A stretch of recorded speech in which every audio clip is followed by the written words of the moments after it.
Good morning. Before we get started with the issue at hand today, I'd like to take a moment to express my condolences to those impacted by this weekend's severe weather. Our neighbors in St. Charles and Edwardsville, Illinois, across the river, were hit especially hard. I'm proud of our city's fire department and emergency management agency for joining search and rescue efforts this weekend at the collapsed Amazon warehouse. Our emergency management team did a great job on Friday, keeping residents informed and prepared despite the enormous pressure. While our city was spared most of the damage, we lost two St. Louisans in the tragedy. DeAndre Morrow and Etheria Hebb. Our city prays for their loved ones and their communities. Losing family is always hard, but it's even more difficult heading into the holiday season. And I'd like to take a moment of silence for the lives we lost.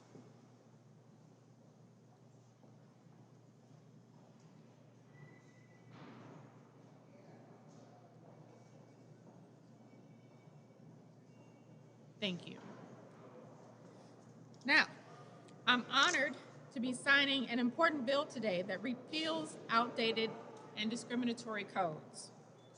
82% of St. Louisans supported medical marijuana legislation in the 2018 referendum. Last year, Missouri collected $132 million in tax revenue from medical marijuana dispensaries. More than 18 states, including our next door neighbor, Illinois, have fully legalized marijuana.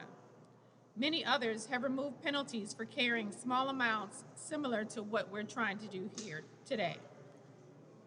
We are seeing a major shift in the way our country sees not just marijuana, but how it connects to public safety, incarceration, and economic opportunity.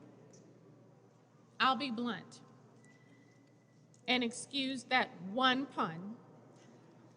Locking up people in jail for low-level, nonviolent offenses does not make us safer.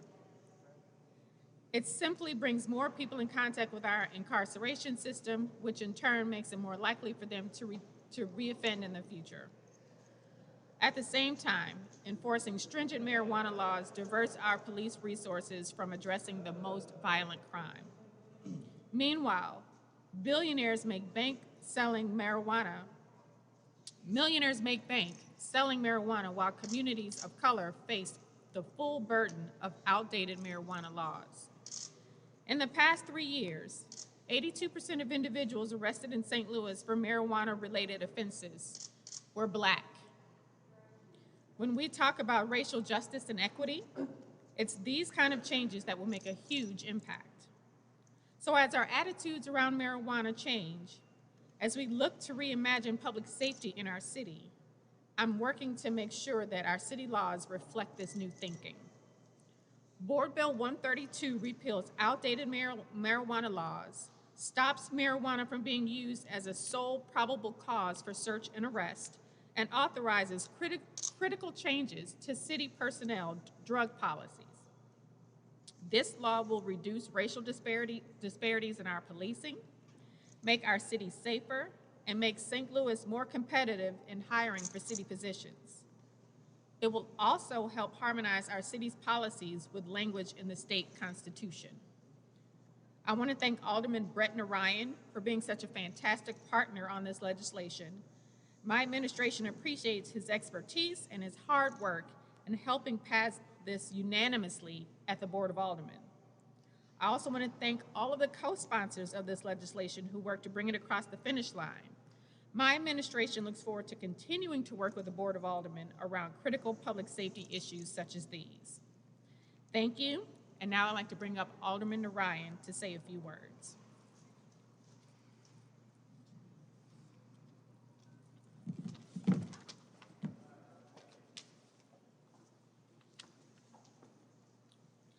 Thank you. I'd like to start off by thanking my colleagues at the Board of Aldermen, as well as Mayor Jones, for being so supportive of Board Bill 132. It's rare that we see so many people from so many different backgrounds come together to unite around a single cause, which is exactly what we've done here. This law represents the clear will of the people of St. Louis. It will allow for our law enforcement officials to use their resources on the most pressing issues in our region. It will help with labor shortages in city departments, and it will also help prevent our injured first responders from falling into the pitfalls of opioid addiction. Over the last several decades, we have seen a substantial shift in the way that the residents of the city of St. Louis perceive marijuana and the war on drugs. This law is the culmination of countless hours of work from countless individuals. I'd like to acknowledge those individuals, as well as everyone who is still incarcerated as a result of marijuana charges. In my discussions with many residents of the city, there were concerns that this law did not go far enough. I want to acknowledge those concerns and state clearly that I do not disagree with them. In our initial discussions on this bill, we did discuss expungement, licensing issues, and the history of prohibition of marijuana in the United States. However, after lengthy discussions with our legal department, we felt that this bill was as far as we could push at the local level. For any who remain apprehensive because this bill didn't get into issues like expungement, I'd encourage them to contact their state and federal legislators and share those concerns. Although locally we don't have the authority to change some of those issues, the state and the federal government do. Today, we are showing that it's possible to take legislative steps forward that only years ago many would have thought impossible. I hope that this work and the fact that it passed through a legislature that represents so many diverse people unanimously, I hope that this sends a signal to Jefferson City and to Washington, D.C. that these changes are not impossible and in fact signify the will of the majority of Americans. This bill is a huge step in the right direction, but the work on this subject is far from done. I hope that we can continue to move forward as a city and as a legislative body to continue to push for legislation that makes the city of St. Louis a more equitable and safe place to live, work, and play. Thank you.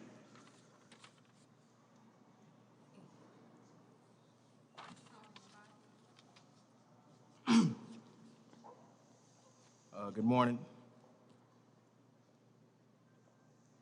One of the most important things that is important to realize today is that you see St. Louis City progressing.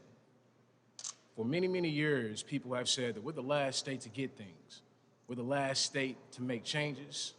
We're the last for many, many things. We had one of the first African-American female mayors, the first, in the entire city's history. Now, St. Louis has a long history of racism, disparate decision-making through leadership, and separatism. What you're seeing now is that pendulum shift, that pendulum shift, that we all have been looking towards, looking forward throughout history, wondering when our city will make changes, where we all are making equitable changes for the entire city of St. Louis. We all are at some point in time, working together as a board, working together with the mayor's office to make great changes that changes the infrastructure of how this city is looked at. We're talking about criminal justice reform, but people only get into the criminal justice system during a stop by the police officers or those that are ordained by the courts to bring them in upon charges. Today is incredible because for enough years, our people have been subject to getting pulled over just by a smell of marijuana. Just for someone saying, we think that there's probable cause to look into your vehicle because of something that has been demonized by the system itself, just like we were demonized just 150 years ago. We have people right now who have generations of families that have been locked up just because someone smelled some marijuana in their vehicle. And of course, there are other things that probably came with that, but I'm appreciative of us working together and being able to at least change the outlook in how personnel who work for the criminal justice system look at individuals whom it is that they pull over in the same light that they look at people in other cities that they are in other jurisdictions that they pull over. We know for sure that racism exists in our city. I think that these are some of the things that have been utilized for some time to really keep our city from progressing. So what this bill does is it stops individuals from being able to pull you over and say, hey, I smell something in your vehicle. Let me check the whole car out.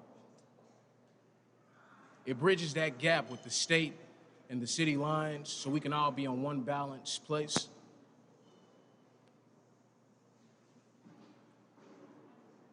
And really look at the importance of us moving once again the city forward. I'm in my community a lot, and you'd be surprised how many people are trying to get jobs right now but have a felony record because they had a few ounces of weed in the car 10 years ago. I mean, 10 years ago. And now we're here in the federal government is saying we're not going to persecute you for a few ounces. You know, you can grow plants in your backyard, but 10 years ago, we will lock you up for it. These things are changing, and we should not ensure that we are not making the changes with it, and we should make sure that the people of the city of St. Louis can be represented by a government that is looking at what should change over time. You know, you used to grow up and you'd say, hey, if your children died at a pool, it's because somebody was smoking weed. We know that individuals are now giving their children CBD because it saves lives. Things are changing, and we need to ensure that our city is changing at the same time. So I appreciate our innovative mayor. I appreciate having an innovative board. I appreciate us doing whatever it is that we can to work together to ensure that the city of St. Louis, the residential voices are being heard. When we all agree on something, we get 80% worth of votes on something, we need to move on that, because all the time we're at odds, and it has been for years that our city is at odds. This is one of those times where we can raise our hands and say we are coming together and working towards being an equitable city and being equal in what it is that we all agree on and agree upon that should be a direction that we move in. So let's continue to move in that direction. No matter how many different disagreements that you heard, know that we can agree on things. Thank you.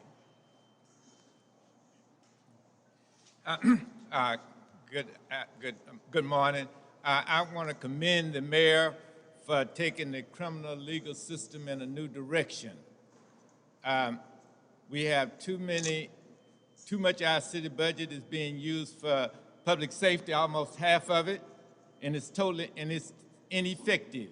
But it's taking money away from other departments, whether it be streets, forestry, parks, water, refuge, and other departments cannot.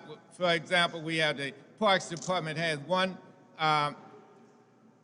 maintenance person for 110 parks, and they only pay $30,000 a year to that one person. So that shows you that we certainly need to redistribute our money to prevention instead of locking people up for marijuana, which has been used by people for a long time. And also, I must commend the mayor on stopping us from criminalizing poverty. We have been criminalizing poverty for the last more than 50 years. And we see in the prisons industrial complex has been growing for the last 50 years. For example, more than 50 years ago, we only had 2 adult prisons for men. Now we have, I think, approximately 19. I think we have approximately, we had 1 for women. Now I think we have probably 6 or 7. So that shows you the ineffectiveness, and billions of dollars in lives are being destroyed.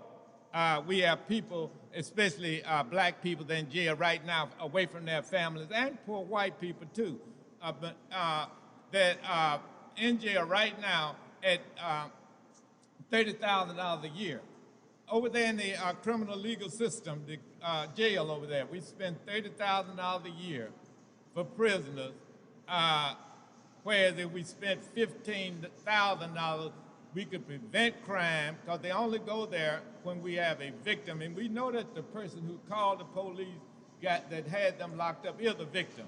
And we know that in most cases, the person who had to do a crime for poverty, because they're in poverty or using drugs, also is a victim.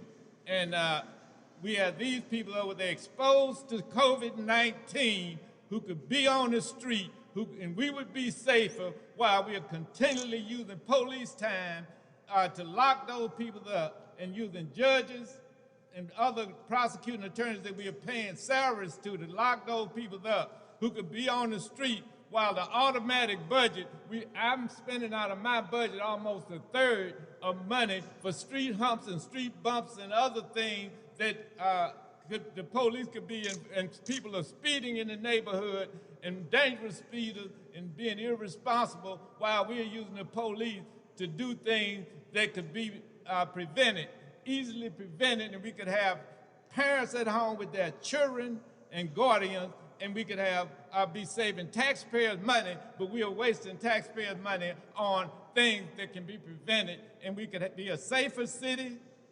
We could be a healthier city if we used our parks and emphasize health. We could be a more beautiful city if we had our streets paved, our forestry cutting grass proper. So we need to, I commend the mayor for moving in the direction of decriminalizing poverty. And we need to have a war on poverty instead of a war on poor people. Thank you. Thank you, Alderman Todd. I'm sorry? We got one more. Okay, one more. Good morning, everyone. My name is Father John Stratton. I'm the rector of Trinity Episcopal Church on the corner of Euclid and Washington. And this morning, I'm also representing Metropolitan Congregations United, an interfaith organization that is dedicated to breaking the school-to-prison pipeline. So it is great to be with you all this morning. So Scripture tells us that God created pot. That's right. You can look it up for yourself. Genesis chapter 1, verses 11 through 13 says that on the third day, God brought forth vegetation and created plants bearing seeds of every kind. And according to my professional interpretation, that includes marijuana. And God saw what God created, and God said, "It is good."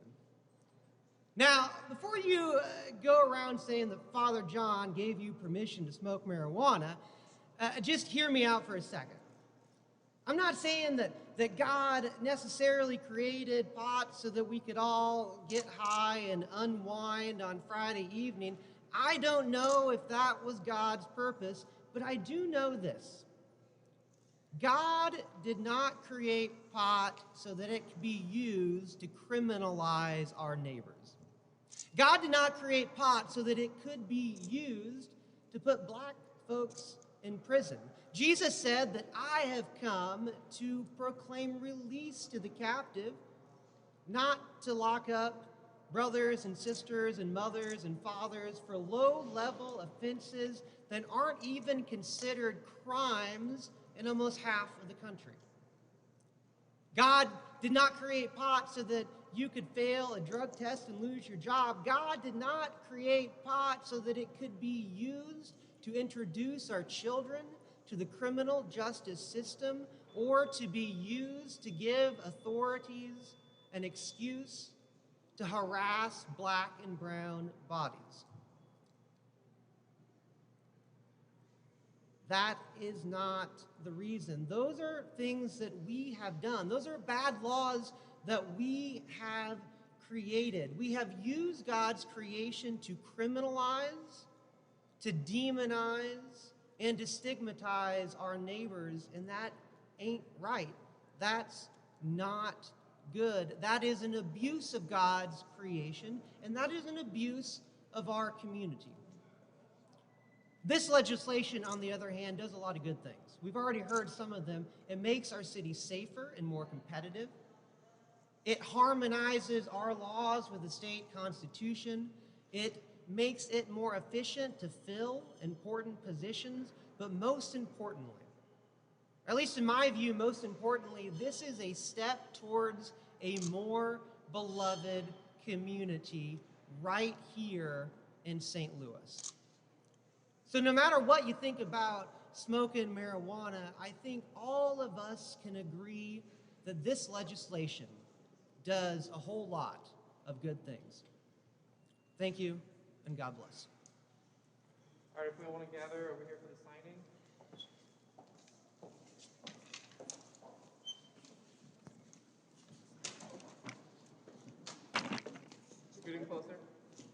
Everyone Get gathering into the closer. frame.